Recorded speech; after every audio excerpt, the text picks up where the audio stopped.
Good morning, students. In the previous classes, you have learned the transportation of materials in humans.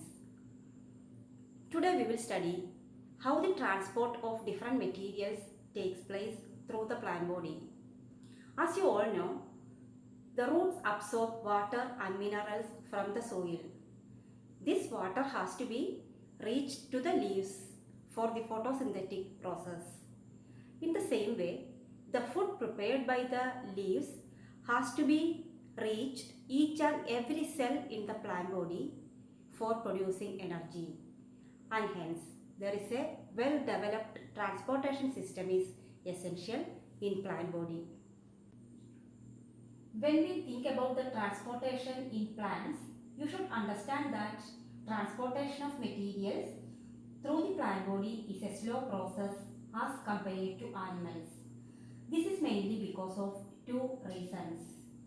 First one is that plants cannot move from one place to another, and the second, majority of the cells in the plant body are dead. So, the energy requirement of the plants are low, and hence the transportation in plants is a slow process. Most of the raw materials essential for plant growth and development are present in the soil. Therefore, the absorption of these substances occurs through the part in contact with the soil, that is the roots. If the distance between the roots and the food preparing part, the leaves, are small like this plant, the raw materials are easily diffused to all parts of the body.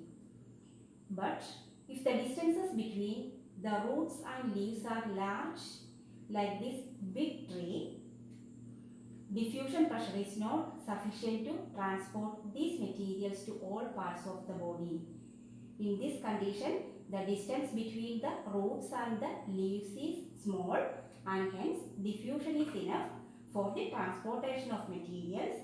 But in this condition, the large trees, diffusion pressure is not enough to transport the materials.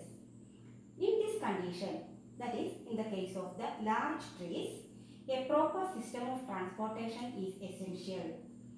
For the transportation of water from roots to leaves and the food from leaves to roots and all other plant parts. Next, let us see the structures which facilitates the transportation in bigger plants. I think the term conducting tissue or vascular tissue is not new to all of you because we have already learned this in our 9th standard. Anyway, we shall just revise these terms once again. The conducting tissues in plants are xylem and phloem. These xylem and phloem are complex permanent tissues because they are made of more than one type of cells. Xylem is made of xylem tracheids, vessels, xylem fibers and xylem parenchyma. Out of these four elements, xylem vessels are long, tubular and placed end to end, that is one above the other. The long vessels provide an ideal system for the transportation of large amount of water over long distances.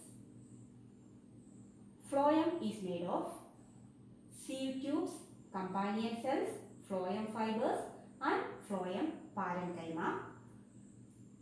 Out of these four phloem elements, the transportation takes place through the sieve tubes. These are the sieve tubes. These are dead, long-sized and tubular cells placed end to end. Phloem transport is also called translocation.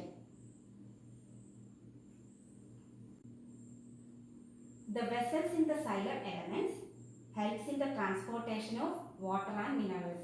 These vessels are arranged one by one and form a long tubular structure and helps to transport water from the roots to the leaves. And in phloem, the sieve tube elements are responsible for the transportation of food of materials prepared by the leaves. The xylem and phloem are the transporting tissues present in the plant body. Next class, we will study how these materials are transported through these tissues. Thank you.